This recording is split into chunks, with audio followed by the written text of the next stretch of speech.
تب تک وہ تڑپتا ہے، لیکن جب کوئی 4 روپے اکٹھے ہو جاتے ہیں پھر اس کا ذہن بدل جاتا ہے، پھر شاید وہ یہ بھول جاتا ہے کہ میں نے جانا کہاں ہے۔ ہاں ہاں رہے مدینہ ہے غافل سرا تو جاگ، وہ پاؤں رکھنے والے یہ جا چشم و سر کی ہے، آنکھوں سے اور سر کے بل آنے کی جگہ ہے۔ اب آپ کو بتانے لگا ہوں کہ کیفیت کیا ہونی چاہیے مدینہ طیبہ زادہ اللہ شرفا و تعظیما کے معاملے میں ہماری۔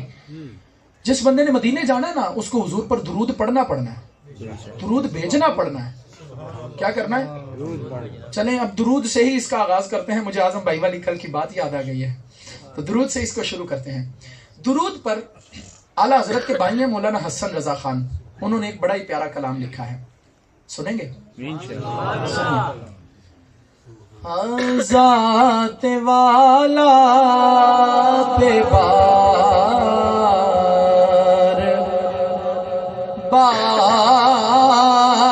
درود،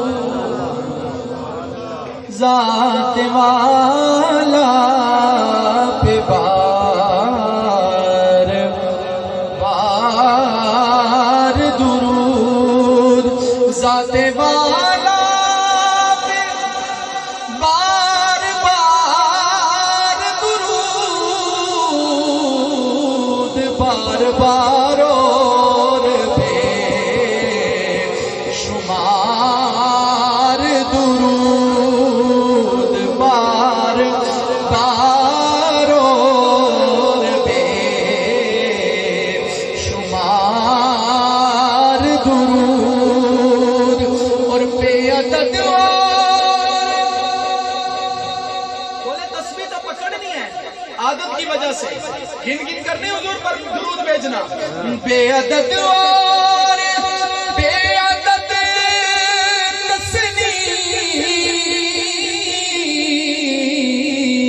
تسلیم، بے شمار اور بے شمار درود، بے شمار اور بے شمار درود۔ اور کس تصور سے حضور پر درود بھیجے، کبھی حضور کے رخ بدحا کا تصور جمائے، کبھی حضور کی بلائل کی زلفوں کا تصور جمائے، کبھی علم نشرہ کے سینے کا تصور جما کر حضور پر درود بھیجے، اس انداز سے درود بھیجے جیسے میرے پیر میرے علی شاہ صاحب درود بھیجتے ہیں۔ مکھ چند بدر شاشانی ہے، متھے چمک دی لاٹ نورانی ہے، کالی زلف دی اکھ مستانی ہے، مخمور اکھی ہڑمت بریا، اس صورت نو میں جانا کھا، اس صورت نو میں جانا کھا، جانا کھا کہ جان جہانا کھا، جانا کھا کہ جان جہانا کھا، سچا کھا کہ رب دی میں شانا کھا،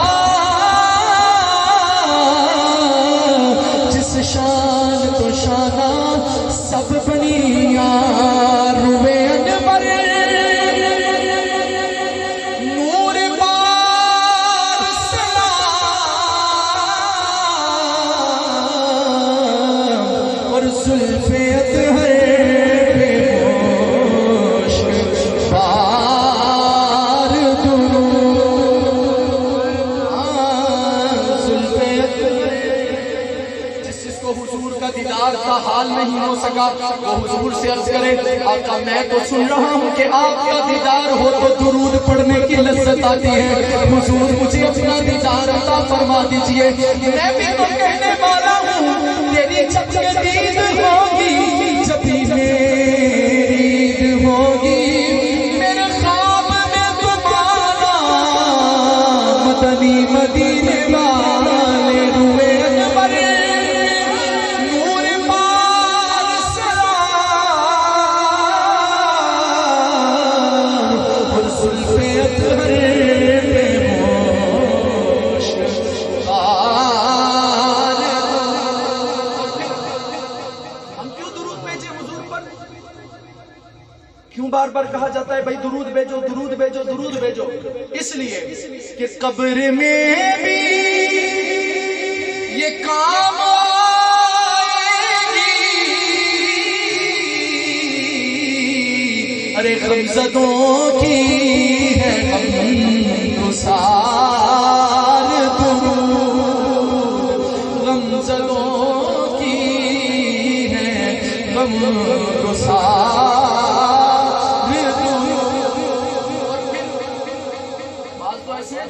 درود بیچتے ہیں، سلام بیچتے ہیں اور اس کو سعادت سمجھتے ہیں۔ بعض ایسے ہیں جو اعتراض کرتے ہیں۔ مولانا حسن رضا خان علیہ رحمت الرحمان فرماتے ہیں ارے سنو، جس کو اللہ تبارک و تعالیٰ نے توفیق بخشی ہے نا کہ وہ حضور پر درود بیچ رہا ہے، اسے اس توفیق پر شکر ادا کرنا چاہیے، کیونکہ یہ جو درود بیچ رہا ہے نا اسی کا فائدہ ہے۔ حضور پر یہ کوئی احسان نہیں کر رہا کہ حضور پر درود بیچ رہا ہے، احسان نہیں کر رہا۔ اور پتہ کیا لکھتے ہیں کہ انہیں کس کے درود کی پرواہ، بیچے جب کا کردگار درود، بیچے جب کا کردگار درود، بار بار اور بے شمار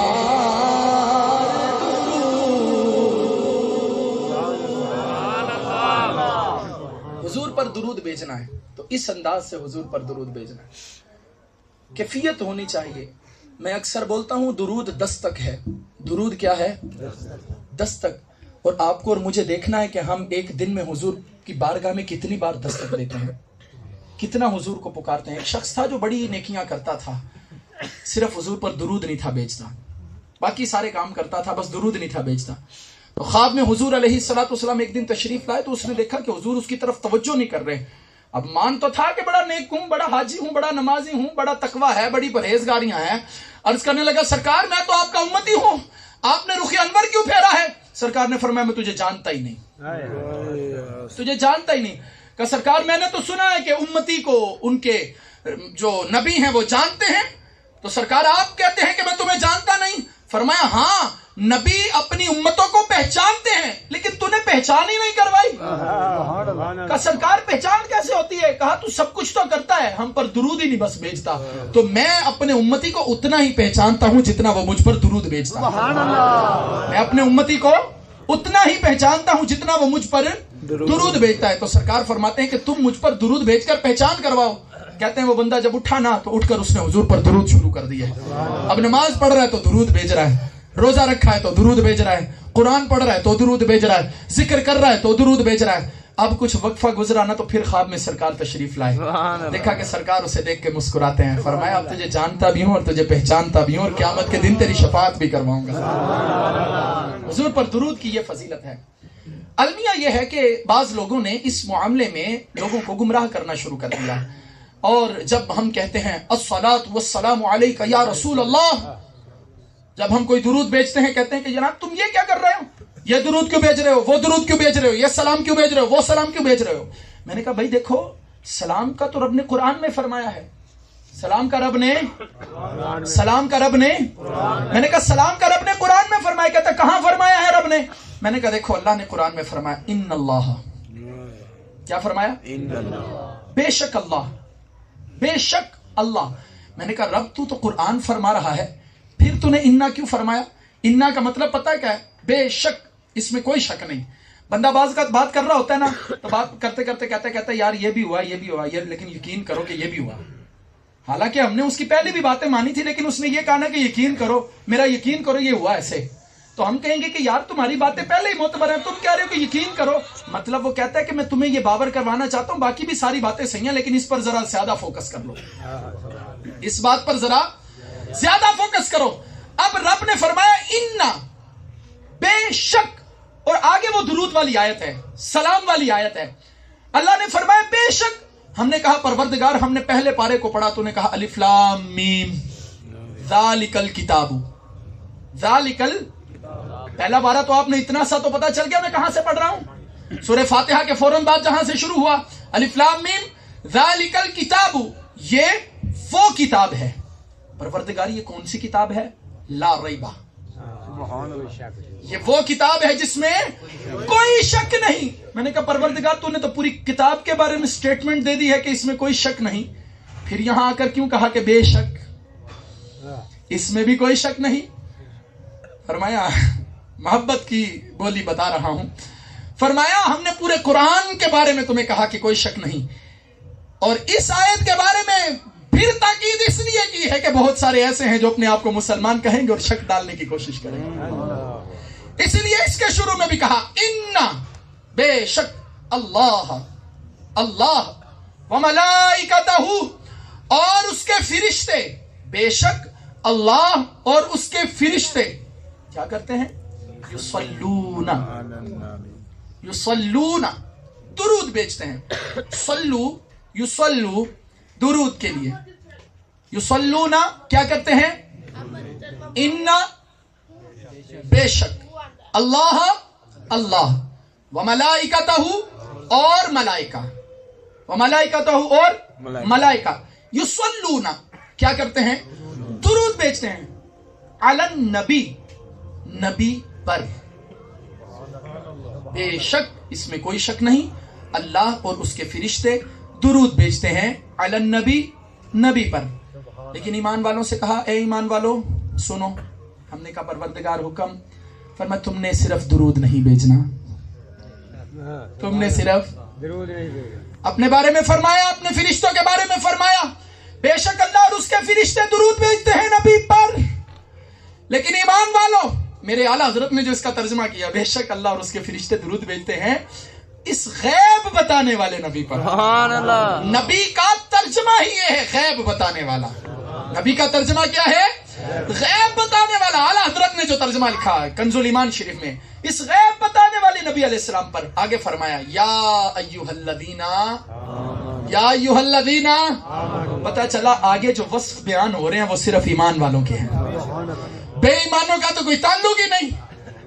بے ایمانوں کو تو یہاں توجہ کرنے کی ضرورت ہی نہیں, بس تم تھوڑا دور سے ہو کر چلو. صرف ایمان والے آ جاؤ قریب قریب. یا ایھا الذین آمنوا. اور جب باب التفسیر سے امام بخاری کو میں نے دیکھا نا کہ امام بخاری اس آیت کی تفسیر کیا فرما رہے ہیں, امام بخاری فرماتے اللہ تبارک و تعالی اپنی شان کے مطابق فرشتوں کو جمع فرماتا ہے اور پھر جمع فرما کر ان میں حضور کی بات کرتا ہے, حضور پر درود بھیجتا ہے. لہٰذا اے سنیو تمہیں مبارک ہو, تم جو مجمع لگا رہے ہو, بخاری کا بخار چڑھا لینا کافی نہیں, امام بخاری کی عشق اور محبت اور عقیدت کو بھی دیکھنا ضروری ہے کہ امام بخاری کیا فرما رہے ہیں. فرماتے اللہ اپنی شان کے لائق فرشتوں کو جمع کرتا ہے اور اللہ کے بندے اپنی حیثیت کے مطابق بندوں کو جمع کرتے ہیں. رب درود بھیجتا ہے, یہاں ہم بھی حضور پر درود بھیجتے. اور پھر دیکھیے اللہ کا درود کے معاملے میں کیسا پیارا انداز ہے. حضور یہاں تشریف لائیں. درود کے بارے میں اللہ تبارک و تعالیٰ کا کیسا انداز ہے, وہ کیسے اپنے بندوں کو ارشاد فرما رہا ہے. رب نے ہمیں فرمایا نماز پڑھو, رب نے کیا فرمایا, لیکن کبھی کسی کو یہ کہا ہے کہ اس لیے پڑھو کہ میں پڑھتا ہوں؟ جی, اس نے کہا روزے رکھو, لیکن کبھی بھی ہمیں یہ نہیں کہا کہ اس لیے رکھو کہ میں رکھتا ہوں.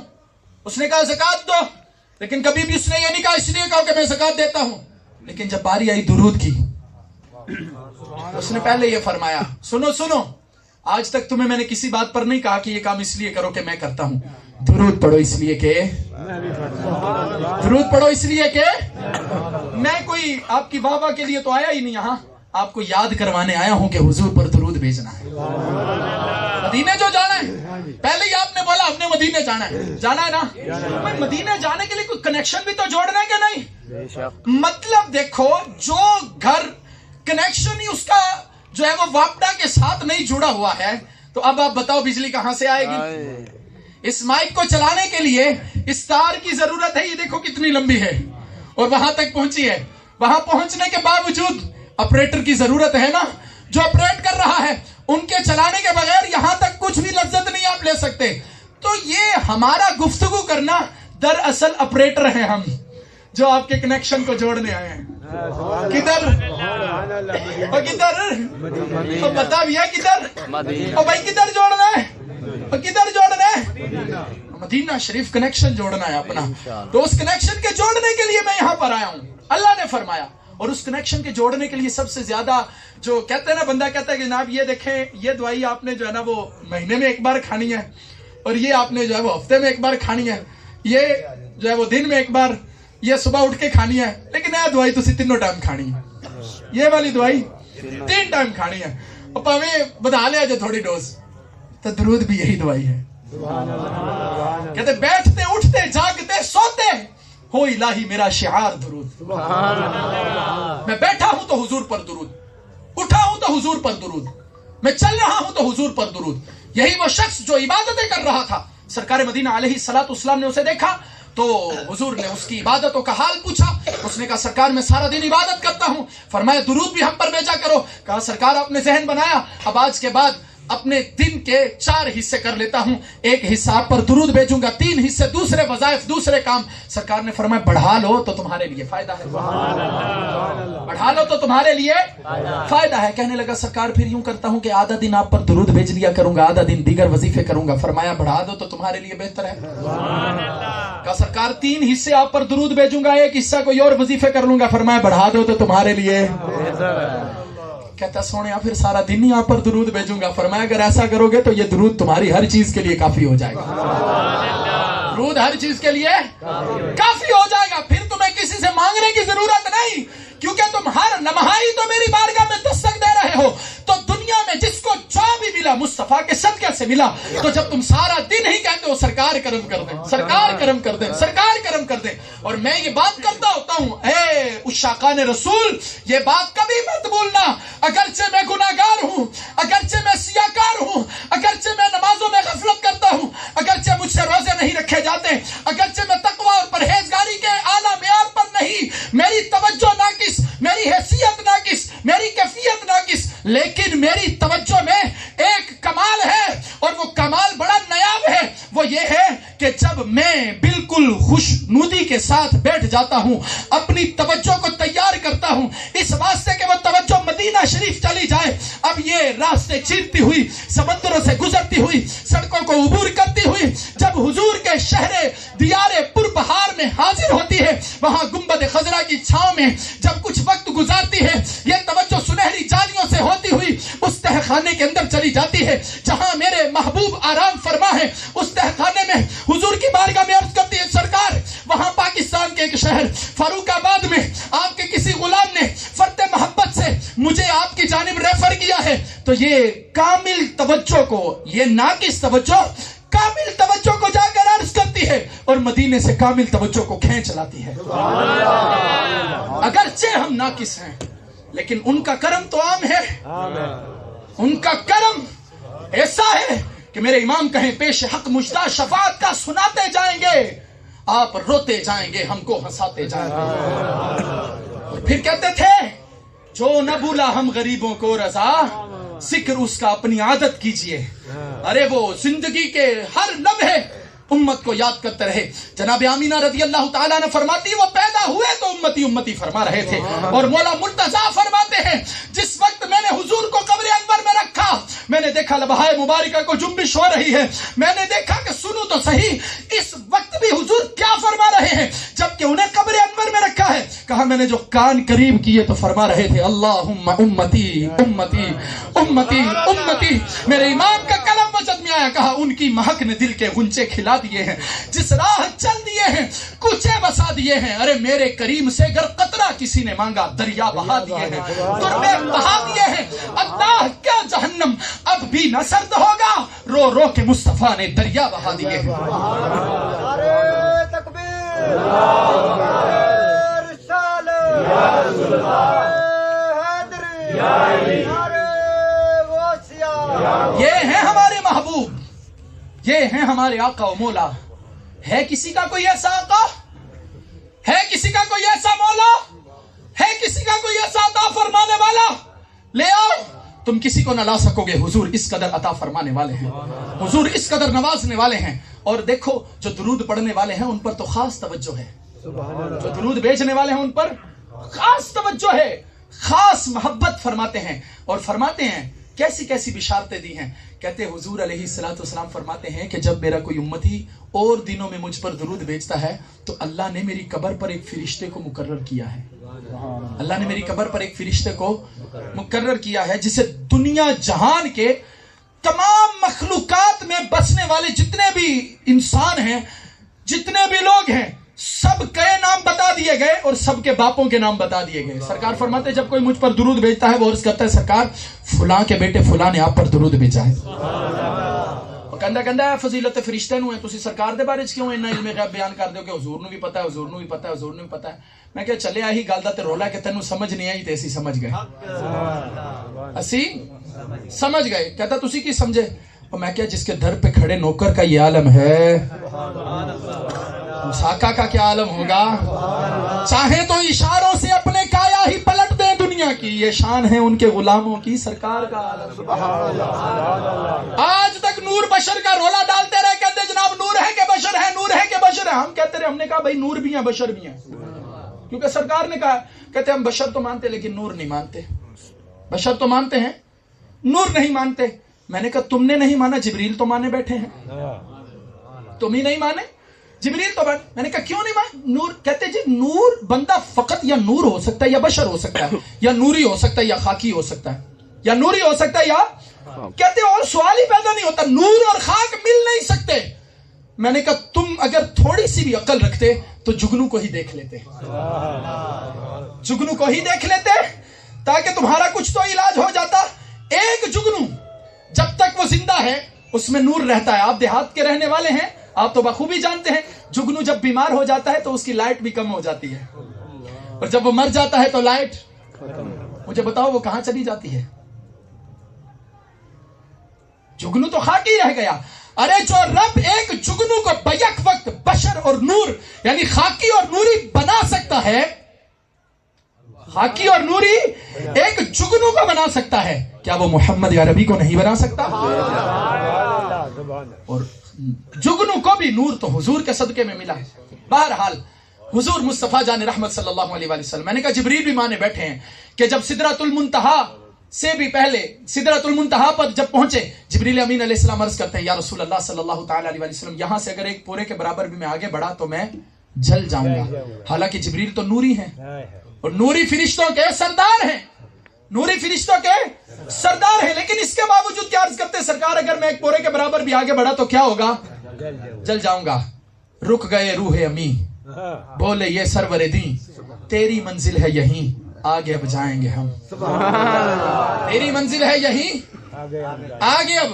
آیا سدرا کا مقام، بولا آقا سے غلام آگے بڑھ سکتا نہیں تیرے قدموں کی قسم. سرکار آپ کے قدموں کی قسم.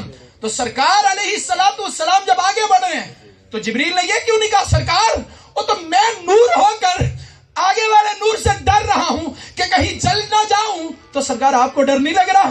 بلکہ حضور کے بارے میں وہ جانتے تھے کہ حضور مجھ سے بھی بڑے نور ہیں، حضور مجھ سے بھی اعلیٰ نور ہیں. بہرحال سرکار مدینہ علیہ السلام پر درود کے حوالے سے میں بات کر رہا تھا. یا ایھا الذین آمنوا، رب نے کنہیں مخاطب فرمایا؟ فقط ایمان والوں کو. اے ایمان والو، اب اپنے بارے میں تو یہ فرمایا کہ میں اور میرے فرشتے درود بھیجتے ہیں، لیکن ایمان والو تم نے صرف درود نہیں بھیجنا، صلو علیہ، تم نے درود بھیجنا ہے، درود بھیجو.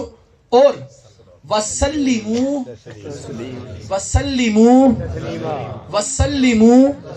صلو علیہ، درود بھیجو ان پر، وسلموا تسلیما، اور سلام بھیجو. اور یہ جو تسلیمہ کا لفظ ہے نا، سرکار اللہ تبارک و تعالیٰ فرماتا ہے وسلموا، سلام بھیجو، تو ہم سمجھ جاتے ہیں کہ سلام بھیجنا ہے جیسے درود بھیجنا ہے، لیکن رب نے پتہ کیا فرمایا؟ جن کے دلوں پہ مرض چڑھے ہیں فرمایا ان کی تکلیف اور بڑھا دو. فرمایا وسلموا تسلیما، کہا درود تو بھیجنا ہے لیکن جو زیادہ بھیجنا ہے وہ سلام بھیجنا ہے. تسلیمہ کا لفظ کثرت کے لیے، تسلیمہ کا لفظ کثرت کے لیے. فرمایا وسلموا تسلیما، میرے محبوب پر کثرت سے کیا کرنا ہے. تو اب پتا چلا کہ ایمان والوں کی نشانی یہ ہے کہ وہ حضور پر درود بھی بھیجتے ہیں اور درود بھی بھیجتے ہیں اور درود بھی بھیجتے ہیں. اور اب جب سلام کی باری آئی نا تو اعلیٰ حضرت امام اہل سنت نے دیکھا کہ اللہ نے فرمایا کہ درود تو بھیجنا ہے تو سلام بھی بھیجنا ہے. تو اب سلام کیسے بھیجنا ہے؟ ایک بھیجوں، دو بھیجوں، 3 سلام، 4 سلام، 10 سلام؟ نا پتہ کیا بولے؟ مصطفیٰ کتنے؟ اور پھر آگے بتائیں گے ہم یہاں سے پڑھے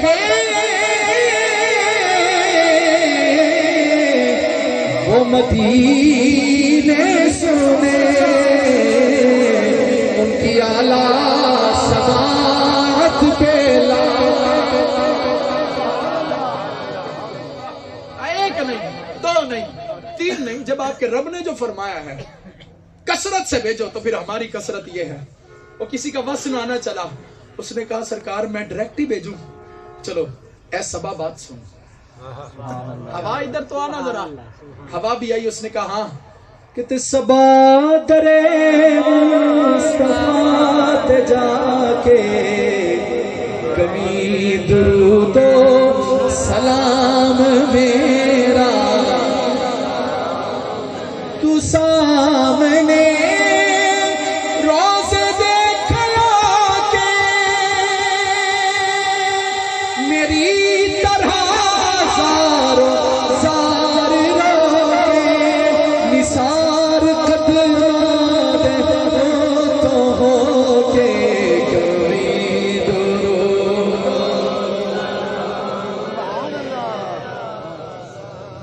دوسرے کی طرف پوچھا ہاں بھائی تو کیا کہتا ہے؟ اے صبا مصطفیٰ سے جا کہنا غم کے مارے سلام کہنے. ارے جب محمد کا نام آتا ہے رحمتوں کا پیام لاتا ہے. لب ہمارے درود پڑھتے ہیں دل ہمارے سلام. میں لگ گئی ہے کہ اندر راہی شہر مدینے میں جان والے میرے آقا نے میرا سلام آکھی. ہاتھ جوڑ کے تے پہلا سلام آکھی، پھر ادب دے نال میرا نام آکھی. ہن تے حافظ نو درتے بلاؤ آقا میرے درداں برا پیام آکھی.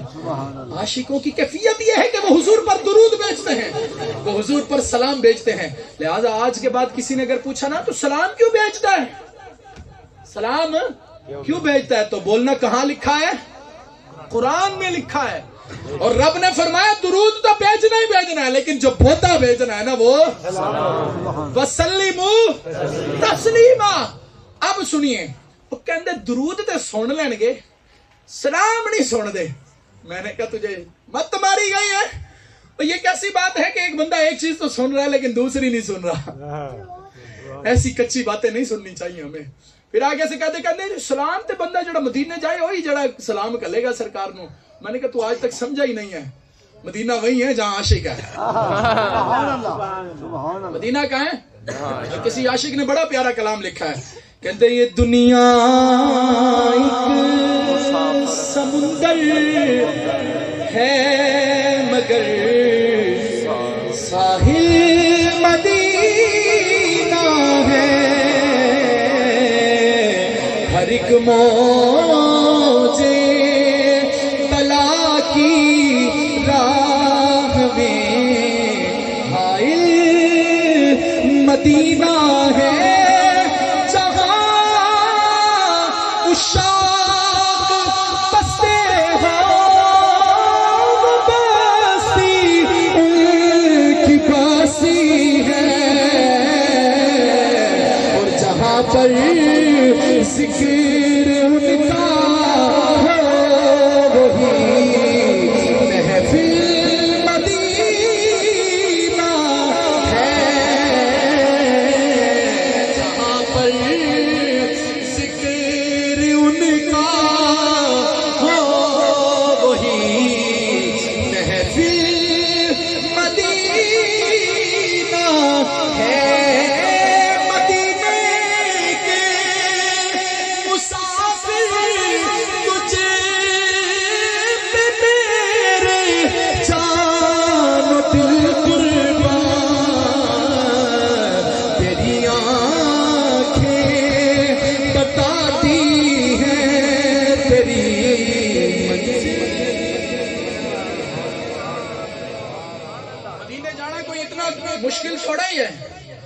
چٹ آنکھیں بند کی تو مدینے گئے، چٹ ان کی بزم سجائی تو مدینے گئے، چٹ یوں بس کیفیت بنائی تو مدینے گئے۔ میں نے کہا ہے عاشقو، یوں ہی نہیں آنسو نکلتے، ایسے ہی نہیں جرجریاں آتی، ایسے ہی نہیں دل تڑپتے۔ ہم نے جو کہا تھا نا محبوب کی محفل کو محبوب سجاتے ہیں، آتے ہیں وہی جن کو سرکار بلاتے، ایسے ہی نہیں کہا تھا، ہم نے کچھ سوچ کر کہا تھا۔ سونیا جو تو نے بلایا ہے نا تو یہ کیفیتیں بھی آپ ہی نے بنائی ہیں، اور جو آپ نے بنائی ہیں تو ایسے ہی نہیں بنائی۔ ساری محفل میں جو میری آنکھوں سے آنسو نکالے ہیں نا، کوئی خاص ہی کنیکشن جڑا ہے۔ ایک مائک تک نہ چلے بغیر آپریٹر کے تو بندہ مدینے کیسے پہنچ جائے؟ بغیر کسی وسیلے کے، بغیر کسی آپریٹر کے، بغیر کسی بھیجنے والے کے۔ تو ہم مدینے کی محبت میں، حضور کی محبت میں محتاج نہیں ہیں کسی سفر کے، بس سارے فاصلے سمٹ جاتے ہیں۔ کہتے ہیں فاصلوں کو تکلف ہے ہم سے اگر، اے فاصلوں بڑے ناز ہیں تمہارے، نہیں لے جانا ہمیں نہ لے جاؤ۔ فاصلوں کو تکلف ہے ہم سے اگر، ہم بھی بے بس نہیں، بے سہارا نہیں، خود انہیں کو پکاریں گے ہم دور سے راستے میں اگر پاؤں تھک۔ سبحان اللہ۔ یہ کیفیت ہے عاشقوں کی۔ لہذا عاشقوں تم پریشان نہ ہو، مدینے جانا اتنا اوکھا نہیں ہے، بس آنکھیں بند کرو نا تو مدینے چلے جاؤ، بس کیفیت بناؤ تو مدینے چلے جاؤ، اور پھر کبھی کمرے میں بکھرے بیٹھ کر نا یوں عطر لگاؤ، اپنے جسم پر کپڑوں پر لگاؤ، مصلی بچھاؤ، 2 رکعت نوافل پڑھو، اور گنبد خضرا کی طرف منہ کر کے الصلاۃ والسلام علیک یا رسول اللہ، الصلاۃ والسلام علیک یا حبیب، اس کیفیت میں آؤ۔ پھر ایسا کنیکشن مجھے بڑی دلچسپ بات لگتی ہے۔ حضرت خواجہ معین الدین چشتی اجمیری رحمۃ اللہ تعالیٰ نے مدینے میں تھے، مدینے میں ہی رہتے تھے۔ تو ایک دن مدینے میں سرکار خواب میں تشریف لائے، کہا معین الدین، عرض کی لبیک سرکار، کہا ہند چلے جاؤ۔ معین الدین ہند چلے جاؤ۔ اب اٹھے تو سرکار کا آرڈر تھا، رونے لگے، کہتے سرکار مدینہ چھوڑ کے کیسے میرا دل لگے۔ مدینہ پتہ کون سی جائے؟ حضرت مالک بن دینار جیسے، امام مالک جیسے، حضرت امام مالک جیسے مدینہ طیبہ میں پوری زندگی گزاری، ایک حج کیا، دوبارہ حج کرنے نہیں گئے۔ کسی نے کہا سرکار پوری زندگی گزار دی اور دوبارہ حج پر کیوں نہیں گئے؟ فرمایا ڈر لگتا ہے، ایک حج فرض تھا ادا کر دیا، اب ڈر لگتا ہے کہیں ایسا نہ ہو مدینے سے باہر نکلوں تو مجھے موت آ جائے، میں مدینے میں مرنا چاہتا ہوں۔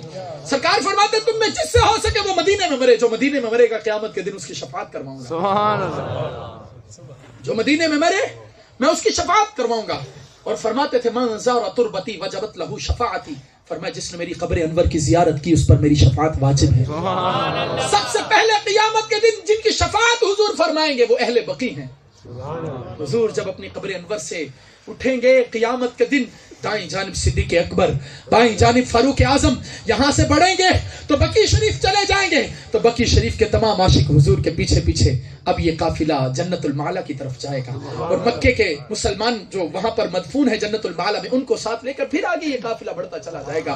تو حضور کی معیت میں قیامت کے دن جو سب سے پہلے اٹھیں گے وہ مدینے والے ہی تو ہیں، تو مدینے میں مرنے کی خواہش ظاہر کرتے، بلکہ یہاں تک کہ بڑے بڑے مدینے میں آئے، ان کی کیفیتیں مدینے میں دیکھنے والی ہیں، ان کی کیفیت مدینے میں رہنے والوں۔ علامہ یوسف نبہانی جیسے بڑے محدث آئے، اور آئے تو مسجد نبوی کے اندر نہیں تھے آتے، جب مسجد نبوی کے اندر نہیں آئے تو کسی نے کہا سرکار آپ کو تو بڑی طرف تھی مدینے میں آنے کی، حضور کی مسجد میں قدم کیوں نہیں رکھتے؟ کہتے کتوں کا کام مسجدوں میں نہیں ہوتا، میں حضور کے در کا کتا ہوں۔ اور یہاں تک کہ وہاں پیر میر علی شاہ صاحب کے پوتے کا قلم بجد میں آیا اور وہ لکھتے ہیں کہ شرم سیاہ سے آقا، شرم سیاہ سے نہیں سامنے جایا جاتا، یہ بھی کیا کم ہے تیرے شہر میں آئے ہوئے ہیں، یہ بھی کیا کم ہے تیرے شہر میں آئے ہوئے ہیں، ایک جھلک آج دکھاؤ، ایک جھلک آج دکھا گنبد خضرا کے بقی کچھ بھی ہے دور سے دیدار کو آئے ہوئے ہیں، لو دینے کی تجلی سے لگائے ہوئے ہیں، دل تو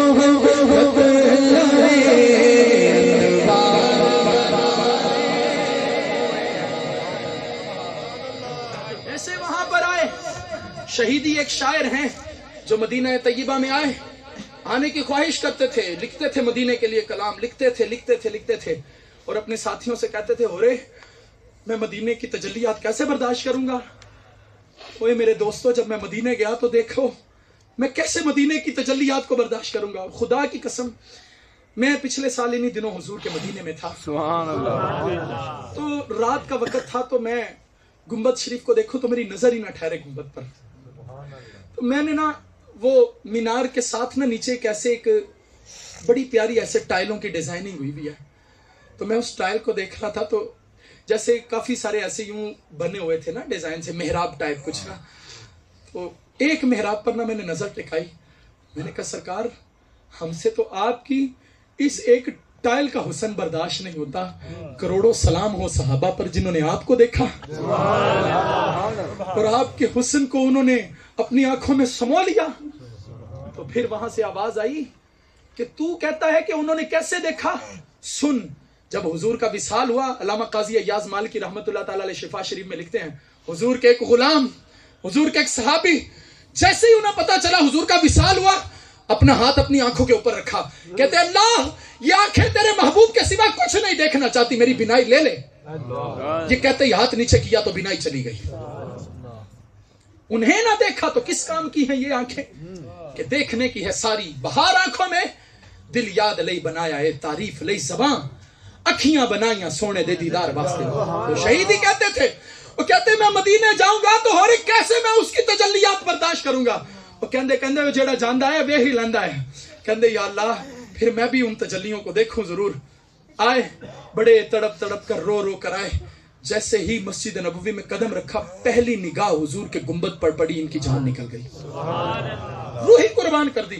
مولانا جمیل الرحمان قادری جیسے اعلیٰ حضرت کے بڑے معتبر اور بڑے بہترین خلیفہ ہیں جنہوں نے یہ کلام لکھا ہے، اے شہنشاہ مدینہ الصلاۃ والسلام، زینت عرش معلی الصلاۃ والسلام، اور آخر میں لکھتے ہیں میں وہ سنی ہوں جمیل قادری، مرنے کے بعد میرا لاشا بھی کہے گا الصلاۃ والسلام۔ یہ ایک کلام لکھتے ہیں۔ جب انہوں نے سنا کہ شہیدی نے بس ان کے گنبد کو دیکھا اور جان آفری کے سپرد کر دی، کہا نتیجہ کیا نکلا؟ بس نتیجہ یہ نکلا کہ حضور کے قدموں میں انہیں دفن کیا گیا۔ اب آپ نے بھی کلام لکھا، مجھ کو پہنچا دے خدا احمد مختار کے پاس، مجھ کو پہنچا دے خدا احمد مختار کے پاس، حال دل عرض کروں سید ابرار کے پاس۔ جس کو دیکھو وہ اسی در پہ چلا آتا ہے، جس کو دیکھو وہ اسی در پہ چلا آتا ہے، بھیڑ ہے شاہ و گدا کی در سرکار کے پاس۔ وہ کیوں آتا ہے؟ دولت و فضل و کرم، عظمت و جاہ و اقبال۔ کیا چاہیے؟ دولت، فضل، کرم، جاہ، اقبال۔ کیا چاہیے؟ دولت و فضل و کرم، عظمت و جاہ و اقبال، سب خزانے ہیں میرے مالک و مختار کے پاس۔ سبحان اللہ۔ تو پھر آخر میں کہتے ہیں ہے شہیدی کی طرح، یہ انہی شاعر کا واسطہ دے کر، ہے شہیدی کی طرح عرض جمیل رضوی، میری تربت بھی بنے آپ کی دیوار کے پاس، میری تربت بھی بنے آپ کی دیوار کے پاس۔ ہم نے کیا جانا مدینہ کیا ہے؟ ارے مدینہ وہ ہے کہ جس کے بارے میں میرے امام اہل سنت نے جب دیکھا کہ لوگ مکے میں حج کرنے آئے اور مدینے میں جانے سے کترانے لگے، آج بھی بعض لوگ کہتے ہم نہیں مدینے گئے، تو ہم نے کہا تم نہیں گئے تو اس میں تمہارا کوئی کمال نہیں۔ کہتے جو بھی مکے میں گیا اور مدینے نہ گیا، یوں سمجھ لو اسے آقا نے بلایا ہی نہیں۔ تمہاری کیا اوقات ہے تم کو میں نہیں گیا؟ تو نہیں گیا تو اچھا ہوا نا کہ تو نہیں گیا، تو تجھ سے پلیتوں کو مدینہ قبول ہی نہیں کرتا. حضور کا مدینہ مدینہ منورہ ہے، اور یہاں وہی آئیں گے جو نور پانے والے ہیں، جو نور کی خیرات لینے والے ہیں. یوں ہی نہیں، میرے امام نے کہا صبح طیبہ میں ہوئی بٹتا ہے باڑا نور کا، صدقہ لینے نور کا آیا ہے تارا نور کا. حضور کا مدینہ، اور اس مدینے میں آنے والوں کی کیفیت ہے. امام اعظم ابو حنیفہ حضرت نعمان بن ثابت مدینے میں آئے. کہاں آئے؟ مدینہ طیبہ میں. 3 دن مدینے میں رہے اور جانے لگے. اب عاشقوں نے، خادموں نے کہا سرکار اتنی تڑپ لے کر مدینے میں آئے تھے تو 3 دن بعد ہی جا رہے ہیں، کچھ دیر قیام تو کریں. آپ نے فرمایا 3 دن سے زیادہ میرا وضو نہیں قائم رہتا، میں حضور کے شہر میں وضو نہیں توڑنا چاہتا، حضور کے شہر میں وضو نہیں توڑنا چاہتا. تو اس طرح کی کیفیتیں ہیں عاشقوں کی حضور علیہ الصلوۃ والسلام کے مدینے کے بارے میں. تو مدینے سے محبت کریں گے انشاءاللہ. مدینے سے تو اب کون سا ایسا فارمولا ہے جو میں نے آپ کو دیا ہے کہ جس سے تاریں جڑ جائیں گی؟ درود شریف. کون سا ہے؟ درود شریف. کیا ہے؟ درود شریف. کثرت سے پڑھیں گے انشاءاللہ. کتنی بار پڑھیں گے؟ چلیں بے شمار تو پڑھنا ہی پڑھنا ہے، لیکن ایک تعین، روزانہ بستر پر جب لیٹنا ہے نا تو سوچنا ہے میں نے آج کتنی بار درود پڑھا ہے. ایک درود میں آپ کو یاد کروا دیتا ہوں، یہ میری طرف سے گفٹ ہے آپ کو، ٹھیک ہے؟ اس درود کی فضیلت یہ ہے کہ جو اس کو ایک بار پڑھے اللہ کی رحمت کے 70 دروازے اس پر کھلتے ہیں. ایک بار پڑھے رحمت کا تو ایک قطرہ نہیں مان. عارف کھڑی فرمان دے رحمت دا دریا الہی تے ہر دم وغدا تیرا، جے ایک قطرہ بخشے مینوں تے کم بن جاندا میرا. عدل کرے تا تھر تھر کم بن اونچیاں شاناں والے، فضل کرے تا بخشے جاون میں جے منہ گالے. تو رحمت ایک قطرہ ہی کافی نہیں، بندے کو جو ہے وہ پوری زندگی کے لیے کافی ہو جاتا ہے. تو 70 دروازے جس پر ایک بار درود بھیجنے پر کھل جائیں، اس کے بارے نہیں آ رہے. اور وہ درود پتہ کیا ہے؟ اکثر مدنی چینل پر آپ سنتے ہوں گے صلی اللہ علی محمد. اور ایک اور بات آپ کو بولوں، انگوٹھے چومنے کا بھی رواج عام کرو یار، یہ ہمارے بڑوں نے ہمیں دیا ہے. صدیق اکبر کی سنت ہے، حضرت آدم علیہ السلام کی سنت ہے. اور بعض کام جو ہے نا وہ ہمارے نہیں میرے ہیں.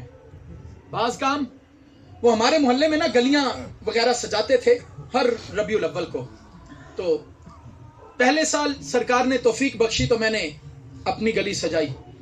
دوسرے سال توفیق بخشی تو بازار بھی لے لیا ہم نے. پھر 1-2 سال بازار سجاتے رہے. پھر سرکار نے کرم نوازی کی تو ہم نے کہا کہ وہ جو گلی ہے اس سے اگلی گلی اور اس سے پچھلی گلی بھی ہم ہی سجائیں گے. اس کو بھی سجانا شروع کر دیا.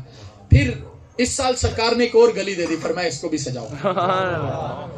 تو مجھے ایک بندہ کہتا کہ عبد بھائی یار وہ نہیں سجائیں گے، اب ہم یہ سجانے لگے ہیں، وہ نہیں سجائیں گے، وہ سجانے لگے. میں نے کہا میری بات سنو. میں نے کہا میں نے آج تک یہ سمجھا ہی نہیں کہ یہ ہماری ذمہ داری ہے گلیاں سجانا. ہماری ہے ہی نہیں ذمہ داری. میں نے کہا تم مجھے مشورہ نہ آج کے بعد دینا، ہماری ذمہ داری نہیں. میں نے کہا میں نے سرکار سے عرض کی تھی سرکار گلیاں سجانا میری ذمہ داری، کیونکہ جو کام میرا ہے وہ میں ہی کروں گا. جس میں ہم شامل ہو جائیں گے تو اسی کہیں گے وہ نہیں کرتا تو میں کیوں کراں، اس نے نہیں کیا تو میں کیوں کروں. تو جب میں کہوں گا نا یہ میرا کام ہے تو اب کوئی آ کے کہے گا تو کہوں گا یار مہربانی تو میرا کام کر دیتا ہے. تو میرا کام دراصل سرکار کی بارگاہ میں عرض کرنا ہے سرکار. تو یہ حضور کی محفلیں، حضور کی بزمیں سجانا اور حضور پر درود بھیجنا. تو انگوٹھے چومنا بھی کس کی ذمہ داری، ہماری کہ میری؟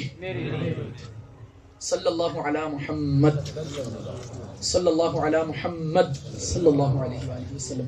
تو یہ درود جو ایک بار بھیجے گا حضور پر، اس پر اللہ کی رحمت کے 70 دروازے کھل جائیں گے. تو نیت کرتے ہیں یہ درود بھیجنے کی، کثرت کے ساتھ حضور پر درود بھیجنا. اب 1-2 حدیثیں سنا دیتا ہوں آپ کو درود کے اوپر. حضور علیہ الصلوۃ والسلام فرماتے ہیں جو مجھ پر درود بھیجتا ہے میں اس پر درود بھیجتا ہوں، جو مجھ پر سلام بھیجتا ہے میں اس پر سلام بھیجتا ہوں. حدیث مبارکہ. اور حضور علیہ الصلوۃ والسلام کی ایک بڑی پیاری حدیث مبارکہ فرمایا من صلی علی فی یوم 50 مرۃ صافحته یوم القیامہ، جو بندہ دن بھر میں مجھ پر 50 مرتبہ درود پاک بھیجے گا قیامت کے دن میں اس سے مصافحہ کروں گا، ہاتھ ملاؤں گا. تو حضور سے ہاتھ ملانا ہے تو کتنی بار بھیجنا ہے؟ کتنی بار؟ 50 بار. تو یہ اب آپ کے اوپر ہے کہ کتنی بار آپ حضور کی بارگاہ میں دستک دیتے ہیں. سرکار فرماتے ہیں جو مجھ پر درود بھیجتا ہے میں اس پر، جو مجھ پر سلام بھیجتا ہے میں اس پر. تو الصلاۃ والسلام علیکہ یا رسول اللہ میں درود بھی ہے اور سلام بھی ہے. الصلاۃ والسلام علیکہ میں درود بھی ہے اور سلام بھی ہے. مختلف صیغوں سے اسے یاد کریں. الصلاۃ والسلام علیکہ یا رسول اللہ وعلی آلک واصحابک یا حبیب اللہ. الصلاۃ والسلام علیکہ یا نبی اللہ وعلی آلک واصحابک یا نور اللہ. الصلاۃ والسلام علیکہ یا جد الحسن والحسین وعلی آلک واصحابک یا خاتم النبیین. تو تو یوں اس انداز سے حضور علیہ الصلوۃ والسلام پر درود جو ہے وہ اس کو تیار کرنا ہے، درود کو پڑھنا. میں نے آج ایک درود پاک جو ہے وہ نیا درود ہے جس کو شاید میں نے آج زندگی میں دوسری بار پڑھا تھا، اور وہ بھی اس لیے کیونکہ غالباً مفتی علی اصغر صاحب نے یہ اپنی وال پر لگایا تھا، اور میں نے اس کو فوراً پھر ادھر سے اٹھایا اور اپنی وال پر فیس بک وال پر لگایا، اور پھر میں نے اسی لیے لگایا تھا کہ میں اس درود کو یاد کروں گا. اچھا میں نے نیت کیا کی آج پڑھتے ہوئے؟ نیت کیا کی؟ میں نے نیت یہ کی کہ میں اپنے بیٹے کو یہ درود حفظ کرواؤں گا، اپنے بیٹے کو یہ درود حفظ کرواؤں گا. میں نے تو مر جانا ہے، میں نے تو چلے جانا ہے، تو بعد میں میری اولاد ہی تو ہے کہ جو اس کو پڑھے گی. جب میں قبر میں جاؤں گا تو سرکار پر درود بھیجے جا رہے ہوں گے تو وہ میرا حفظ کروانا مجھے فائدہ دے دے گا. تو ہم تو اس طریقے سے اپنے بچوں کی تربیت کر رہے ہیں. اللہ کرے ہم خود ہی نہ یاد کریں بلکہ اپنے بچوں کو بھی یاد کروائیں. اچھا اسی طریقے سے 313 بار جس نے درود بھیجا نا وہ کثرت سے بھیجنے والوں میں شمار ہوگا. آپ نے سنا ہے جو کثرت سے حضور پر درود بھیجے، کثرت سے. تو 313 بار درود پتہ کتنی دیر میں بھیجا جاتا ہے؟ میں نے اس کو پڑھ کر دیکھا کہ 313 بار کتنی دیر میں بندہ حضور پر درود بھیجا ہے. تقریباً 15 سے 20 منٹ کے اندر 313 بار بندہ حضور پر درود بھیج دیتا ہے. تو اگر آپ ہر نماز کے بعد 4 منٹ، کتنے منٹ؟ 4 بنجا 20. ہر نماز کے بعد کتنی دیر؟ 4 منٹ. تسبیح ہر وقت ہمارے پاس موجود ہو. یہ چھوٹی تسبیح میں نے دیکھا ہے بزرگوں کے پاس ہوتی ہے، بعض نا 100 دانوں والی تسبیح بھی لیتے ہیں. تو 100 دانوں والی بھی تسبیح ٹھیک ہے. میں نے اپنے پیر صاحب کو دیکھا ان کے ہاتھ میں، اب تو وہ کاؤنٹر تسبیح ہے لیکن اس سے پہلے یہ والی تسبیح ہوا کرتی تھی، اس طرح کی موٹے موٹے دانوں والی تسبیح. تو اس طرح کی تسبیح لے لیں. وہ کاؤنٹر تسبیح جو ہے وہ آپ لینا چاہیں تو وہ لے لیں. تسبیح اصل میں اس لیے نہیں ہوتی کہ اس پہ گن گن کر پڑھنا ہے، تسبیح اس لیے ہوتی ہے کہ ہاتھ میں رہے تو چلتی رہتی ہے. صلی اللہ علیہ محمد، صلی اللہ علیہ محمد، صلی اللہ علیہ محمد. تحدیث نعمت کے لیے عرض کرنے لگا ہوں، مجھے کم سے کم بھی اگر میں فگر لگاؤں نا کہ یہ جو تسبیح جب سے مجھے ملی ہے میں نے شاید اس پر 2 سے 3 لاکھ مرتبہ درود پاک بھیج دیا. یعنی میں پڑھتا رہتا ہوں اس پر درود پاک ہر وقت. جیب سے کبھی اسے نکالا ہی نہیں، جدا ہی نہیں کیا کہ بھئی ادھر سے نکال کر جناب کہیں رکھ دیا کہ اب جناب پڑھی ہوئی ہے کہیں. ہر وقت جب پیسے جیب میں رہ سکتے ہیں تو یہ کیوں نہیں رہ سکتی؟ والٹ جیب میں رہ سکتا ہے تو یہ کیوں نہیں رہ سکتی؟ اگر موبائل جیب میں رہ سکتا ہے تو یہ کیوں نہیں رہ سکتی؟ یہ تو جنت کی ٹکٹ ہے ہماری، اس کو ہر وقت جیب میں رکھنا ہے. اصل میں یہ نہیں جنت کی ٹکٹ، یہ وسیلہ ہے. ہم تو ویسے بھی وسیلے کو ماننے والے ہیں. وسیلہ ہے حضور پر درود بھیجنے کا، تو اس کے ذریعے ہم حضور پر کیا کریں گے؟ درود بھیجیں گے. اچھا کثرت سے کتنی بار ہوتا ہے؟ 313 مرتبہ. تو 313 بار درود بھیجیں. اب آپ کو 1000 بار درود کی فضیلت سناؤں. میرے آقا علیہ الصلوۃ والسلام فرماتے ہیں کہ جس نے مجھ پر 1000 بار درود بھیجا وہ جنت میں ایسے جائے گا کہ اس کا کندھا میرے کندھے کے ساتھ چھو رہا ہوگا. مزہ آ گیا؟ مزہ آیا؟ اللہ کے بندو درود بھیجو. اپنا اور کام ہی کیا ہے؟ انہیں جانا انہیں مانا، نہ رکھا غیر سے کام. للہ الحمد میں دنیا سے مسلمان گیا. ہمارا اور کوئی کام نہیں. میں معذرت کے ساتھ عرض کروں، مجھے میرے پیش نظر ہے کہ آپ کو کافی ٹائم ہو گیا بیٹھے، لیکن میں آپ کو ایک بات بولوں. جب میں گیا تھا باب المدینہ کراچی میں 12 ماہ کے لیے، 12 ماہ سب گھر والوں کو چھوڑا اور راہ خدا میں سفر کیا. یہ دعوت اسلامی میں مدنی قافلہ ہوتا ہے. ہر اسلامی بھائی کو مرشد نے فرمایا کہ وہ اپنی زندگی کا 1 سال راہ خدا میں وقف کر دے. تو 1 سال. اور میں اس وقت گیا جب میرا بیٹا 19 دن کا تھا. 19 دن کے بیٹے کو چھوڑ کر راہ خدا میں چلا گیا. سرکار کی محبت میں گھر سے نکلا اور حضور علیہ الصلوۃ والسلام کے ذکر میں جو ہے وہ ہمارا اور کام ہی کیا ہے حضور. اور یہ جو آپ بیٹھے ہیں، میں بتانے لگا تھا کہ جب میں وہاں گیا نا تو ہم سے نا بیٹھا نہیں تھا جاتا. ہم سے بیٹھا نہیں تھا جاتا. 2 منٹ بیٹھتے تھے تھک جاتے تھے، 4 منٹ بیٹھتے تھے تھک جاتے تھے، آدھا گھنٹہ بیٹھے تھک گئے. تو ہمیں سب سے پہلی جو بات انہوں نے سکھائی تھی نا، کہتے دیکھ لو جو بیٹھ گیا وہ سیکھ گیا. جو بیٹھ گیا تو جسے بیٹھنا نہ آیا. ہم پتہ کیا کرتے ہیں، 3-4 گھنٹے کی فلم ایسے جناب ٹک ٹکی باندھ کر، اور میں تو ایسے بندے جب مجھے بتاتے میں حیران رہ جاتا ہوں، یار اس نے کیسے پکڑ لیا سارا دن. کہتے 2 فلمیں بھی دیکھ لیتے ہیں. میں نے کہا یار نہیں ایسے نہیں ہو سکتا، 6 گھنٹے کون سٹل ہو کے بیٹھ سکتا ہے. وہ کہتے نہیں، کہتے 4 فلمیں دیکھ لیتے ہیں. میں نے کہا یار نہیں ایسے نہیں ہو سکتا. لیکن کرنے والے کرتے ہیں، وہ 3 گھنٹے 4 گھنٹے. کبھی اس بارے خیال آیا کہ یار 4 گھنٹے میں بیٹھ گیا، 5 گھنٹے بیٹھ گیا.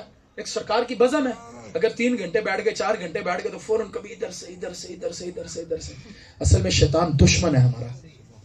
جب بندہ بیٹھتا ہے اسے پتہ ہے سیکھ گیا، بیٹھ گیا تو سیکھ گیا، سیکھ گیا تو عمل کرنے لگ جائے گا، عمل کرنے لگ گیا تو پھر میرے ہاتھ سے نکل گیا، وہ اپنے ہاتھ سے.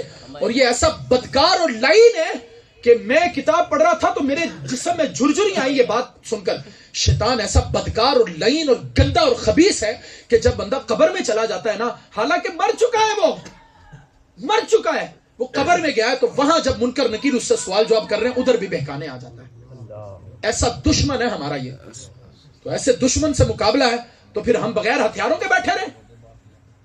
بغیر ہتھیاروں کے درود کا ہتھیار ہونا چاہیے، نماز کا ہتھیار ہونا چاہیے، ذکر کا ہتھیار ہونا چاہیے، تقوی کا ہتھیار ہونا چاہیے، تاکہ اس سے مقابلہ کریں. اور ایک بات ذہن میں رکھیے گا، نفس جو ہوتا ہے نا، نفس اس کی کاٹ ضروری ہے.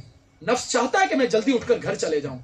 یہ باتیں میں صرف اس لیے کر رہا ہوں کہ وقت اس پیک پر پہنچ گیا اور مجھے بھی کچھ وقت ملا ہے اللہ والوں کی صحبت میں بیٹھنے کا. مجھے بھی کچھ وقت ملا ہے. میں بزرگوں کی بارگاہ میں بیٹھا ہوں، میں نے ان کی بارگاہوں کو دیکھا ہے. پتہ ہے یہ بندے کو چیک کرتے ہیں، جو آتا ہے آیا نذرانے دیے چلا گیا، آیا لنگر کھایا چلا گیا، آیا لنگر کھانا چلا گیا. انہیں پتہ ہے یہ راہ وہ راہ ہے کہ جس راہ میں جب بندہ اپنا سب کچھ اسے دے دیتا ہے تو یہ اتنی سوسے ملتی ہے. یہ وہ راہ ہے، اپنا سب کچھ دو گے تو کتنی ملے گی؟ اتنی سی. اور اگر آپ نے دیا ہی اتنا وقت تو یہ آپ کو کیا ملے گی؟ پھر یہی ہوگا، آئیں گے لنگر کھائیں گے جائیں گے، آئیں گے لنگر کھائیں گے جائیں گے. کیونکہ ہمارے پاس مالک ایک ہے، ان کے پاس نوکروں کی کمی نہیں. ہمارے پاس حضور ایک ہیں، ان کے پاس میں اگر نہیں کرتا، میں نہیں سرکار حضور حضور کرتا تو کوئی کمی کر دیں گے ہم؟ آپ سارے ہم سارے تل جائیں گے، ہم نے کچھ نہیں بولنا، اللہ نہ کرے لیکن تل جائے، ہم نے کچھ نہیں بولنا. ایک رتی برابر بھی ان کی شان کو کم کر سکتے ہیں؟ کر ہی نہیں سکتے، کر ہی نہیں سکتے. کیونکہ میرے امام کہتے تو گھٹائے سے کسی کے نہ گھٹا ہے نہ گھٹے، جب بڑھائے تجھے اللہ تعالیٰ تیرا. تو اسی لیے بالکل پکی نیت کر لیں، کنیکشن جوڑ لیا اپنا، درود. مدینے جانا ہے، جاتے رہنا ہے. اللہ کریم ہماری یہ حاضری اپنی بارگاہ عالی میں قبول فرمائے. دعوت اسلامی دین کے کاموں کے اندر مصروف عمل ہے. الحمدللہ عز و جل ہفتہ وار اجتماعات ہو رہے ہیں، بڑی راتوں کے اجتماعات ہو رہے ہیں. کرونا کی وبا کے اندر میرے پاس دعوت اسلامی کی طرف سے دعوت اسلامی ویلفیئر ٹرسٹ جو ہے یہ ایک شعبہ نیا بنا، جس کے تحت تھیلیسیمیا ہیموفیلیا کے جو مریض ہیں ان کو بلڈ ڈونیٹ کرنے کے حوالے سے میری ذمہ داری تھی. الحمدللہ آپ کی دعوت اسلامی نے پہلے فیز میں 8000 سے زائد بوٹلز اکٹھی کی، اور یہ گنیز بک ورلڈ جو ہے ریکارڈ کی، اس کے اندر جو ہے وہ جو آخری تھی نا کیفیت ان کی، وہ تھی 4000 کسی ملک کے اندر بوتلیں جمع ہوئی تھی، اور آپ کی دعوت اسلامی نے صرف ایک ملک میں 8000 سے زائد بوتلیں اکٹھی کی. صرف یہی نہیں، الحمدللہ دعوت اسلامی کے جامعۃ المدینہ ہے جہاں بچوں کو عالم دین بنایا جا رہا ہے، درس نظامی کر رہے ہیں. یہاں مدرسۃ المدینہ ہے جہاں بچوں کو حافظ قرآن بنایا جا رہا ہے، یہاں بچوں کو ناظرہ قرآن پاک پڑھایا جا رہا ہے. دعوت اسلامی بہنوں کے اندر خدمت دین کے اندر مصروف ہے. اسلامی بہنوں کو مختلف کورسز کروائے جا رہے ہیں آن لائن. جو لوگ دنیا کے کسی بھی جو ہے وہ کونے میں ہیں اور وہ اسلام اور دین سیکھنا چاہتے ہیں، آن لائن کورسز دعوت اسلامی نے الحمدللہ شروع کیے. دعوت اسلامی کا مدنی چینل آج تک 10 سال سے زائد کا عرصہ ہو گیا دعوت اسلامی کے مدنی چینل کو، اور آج تک آپ نے دیکھا ہے ایک بار بھی ایڈ نہیں اس پر چلی. اور دنیا کا یہ واحد وہ چینل ہے کہ جو بغیر کسی ایڈ کے جو ہے وہ چل رہا ہے. 100% خالص اسلامی چینل جو جھنکار سے پاک ہے، جو میوزک سے پاک ہے، جو عورت سے پاک ہے. جہاں جب بھی آپ اس چینل کو آن کریں، یا مکے کی باتیں ہیں یا مدینے کی باتیں ہیں، یا مکے والے کی باتیں ہیں یا مدینے والے کی باتیں ہیں. رب کے قریب کیا جا رہا ہے، مصطفیٰ کے قریب کیا جا رہا ہے. بڑی راتوں کو آپ مدنی چینل کو آن کریں تو وہاں خدمت دین کے اندر مصروف ہیں. دعوت اسلامی نے دیکھا کہ بچوں کے لیے کوئی خاص اسپیشل ہونا چاہیے. الحمدللہ دعوت اسلامی نے بچوں کے لیے کارٹونز ٹرانسمیشنز کا آغاز کر دیا، اور رات کو باقاعدہ ایک وقت طے کر دیا. الحمدللہ آپ کا مدنی چینل صرف اردو زبان میں نہیں ہے، پراپر نشریات بنگلہ زبان کے اندر مدنی چینل کی آن ایئر چل رہی ہیں. دعوت اسلامی کا مدنی چینل انگلش کے اندر بھی آن ایئر ہو چکا ہے، اور یہ چل رہا ہے، آج سے نہیں سال سے چل رہا ہے. اور الحمدللہ اب دعوت اسلامی کا عربک مدنی چینل جلد ہی اس کا آغاز ہونے والا ہے، اور اسی طرح کڈز مدنی چینل کا بھی جلد ہی آغاز ہونے والا ہے. دعوت اسلامی کا مدنی چینل جو اپنی دھومیں مچا رہا ہے. اس کے علاوہ دعوت اسلامی مساجد بنا رہی ہے. دن کی 2 مساجد کے اعتبار سے، اب تو شاید اس سے بھی بڑھ گیا ہو معاملہ، دعوت اسلامی مساجد بنا رہی ہے. فیضان عشق رسول جو امیر اہل سنت نے یہ جو بدبختوں نے گستاخیاں کی ان کے مقابلے میں باپا نے جو فرمایا کہ ہم مساجد بنائیں گے، تو 1212 مساجد کا دعوت اسلامی نے اعلان کیا کہ ہم انشاءاللہ یہ جو بدبخت ہیں ان کو جواب ہم فیضان عشق مصطفیٰ مسجدیں بنا کر جو ہے وہ ان کو جواب دیں گے۔ الحمدللہ دعوت اسلامی بغیر کسی پیسے کے، بغیر کسی جو ہے وہ لالچ کے خدمت دین کے اندر مصروف ہے، لیکن حضور علیہ الصلوۃ والسلام نے فرمایا تھا کہ وقت آئے گا کہ دین کا کام درہم و دینار کے بغیر نہیں ہوگا۔ یہ وہ وقت ہے کہ جس وقت میں آپ سمجھتے ہیں کہ اگر گھر میں شادی ہوتی ہے تو غریب باپ نے اگر 100 بندوں کی بارات بھی بلائی ہو تو پوری زندگی کی کمائی ادھر صرف کر دیتا ہے۔ دعوت اسلامی کے جامعات میں 400 500 سے زائد ایک جامعہ کے اندر، ہمارے گجرانوالہ جامعہ کے اندر تقریباً 200 سے زائد جو ہے وہ اسلامی بھائی ایک جامعہ میں پڑھ رہے ہیں، اور 100 سے زائد اسلامی بھائی ایک جامعہ کے اندر پڑھ رہے ہیں۔ صرف ایک شہر کے 2 جامعات کی میں بات آپ سے کر رہا ہوں۔ اب کے فاروق آباد میں بھی جامعۃ المدینہ ہے، اچھا رہائشی جو ہے وہ طالب علم ہے۔ اب آپ سمجھ لیں ایک وقت کا کھانا نہیں بلکہ 3 وقت کا کھانا۔ اور دعوت اسلامی کے مدارس کے اندر یہ نہیں کہ جو آیا کھلا دیا، بلکہ ان کا ایک شیڈول بنا ہوا ہے، اس شیڈول کے مطابق کھلاتے ہیں کہ صبح کے وقت یہ چیز ہے، دوپہر کے وقت یہ کھلانا ہے، شام کے وقت یہ کھلانا ہے۔ اب یہ ہے کہ جو لکھا ہے وہی کھلانا ہے۔ الحمدللہ دعوت اسلامی اتنی ترقیوں کی جانب جو گامزن ہے، اس میں آپ سب دوستوں کا بڑا کردار ہے۔ دعوت اسلامی کا ٹیلی تھون کا سلسلہ جو ہے وہ شروع ہوا اور 10,000 روپے فی یونٹ جو ہے وہ رکھے گئے، جس سے دعوت اسلامی کے جامعات کے جو اخراجات ہیں انہیں پورا کیا جائے گا، جس سے دعوت اسلامی کے مدرسین جو ہیں جو یہاں پر بچوں کو علم دین پڑھا رہے ہیں ان کی تنخواہوں کو جو ہے وہ پورا کیا جائے گا، تاکہ یہی بچے آج علم دین حاصل کریں تو کل منبر پر بیٹھ کر حضور کے عشق کو عام کریں، کر منبر رسول پر بیٹھ کر حضور کی باتیں لوگوں میں عام کریں۔ تو اس واسطے دعوت اسلامی کا ساتھ دیجئے۔ 1 یونٹ 10,000 روپے کا ہے، تو اس سے اپنی خدمت کیجئے۔ جو 1 یونٹ دے سکتے ہوں وہ 1 یونٹ دیں، جو آدھا یونٹ دے سکتے ہوں وہ آدھا یونٹ دیں، اچھا جو اس سے بھی کم دے سکتے ہوں۔ حضور علیہ الصلوۃ والسلام نے قسم کھا کر فرمایا، اللہ کی قسم صدقہ دینے سے مال کم نہیں ہوتا، فرمایا اگر کسی کا کم ہو جائے تو وہ مجھ سے لے لے۔ مال کم نہیں ہوتا، تو دین کو آپ کے مال کی ضرورت ہے، تو تمام عاشقان رسول جس سے جتنی توفیق ہے وہ اپنا مال دعوت اسلامی کو دے۔ آپ کے یہاں اسلامی بھائی ماشاءاللہ خدمت دین کے اندر مصروف ہیں، دعوت اسلامی کے لیے آپ کوششیں جاری رکھے ہوئے ہیں۔ جہاں آپ جو ہے وہ فزیکلی طور پر دعوت اسلامی کے ایونٹس کے اندر ان معاملات کے اندر شرکت کر رہے ہیں، وہاں آپ مالی طور پر بھی دعوت اسلامی کا ساتھ دیں گے۔ ابھی میں کلام پڑھنے لگا ہوں، تو اس کلام کے دوران آپ جتنے بھی پیسے دیں گے وہ سب کے سب دعوت اسلامی کے لیے، ٹھیک ہے؟ اور جنہوں نے نیت کر لیا نا کہ وہ انشاءاللہ دیں گے، تو وہ بالکل جو ہے وہ تیاری کر لیں، اپنی جیبوں میں سے نکالیں گے پیسے اور دعوت اسلامی کے لیے دیں گے، ٹھیک ہے؟ ان سے انشاءاللہ میں 1 روپیہ بھی نہیں لے کر جاؤں گا، میری تو پہلے ان سے بات ہوئی تھی، میں نے انہیں بولا تھا کہ جس محفل میں اٹھ کر لوگ پیسے لینا اس محفل میں مجھے مت بلانا۔ یہ بھی انہوں نے مجھے یاد کروایا کہ دعوت اسلامی کے لیے احتیاط، چونکہ ٹیلی فون چل رہا ہے۔ درود پاک پڑھ لیجئے، صلی اللہ علیہ یا رسول اللہ وسلم علیہ یا حبیب اللہ۔ وہ سوئے لال زار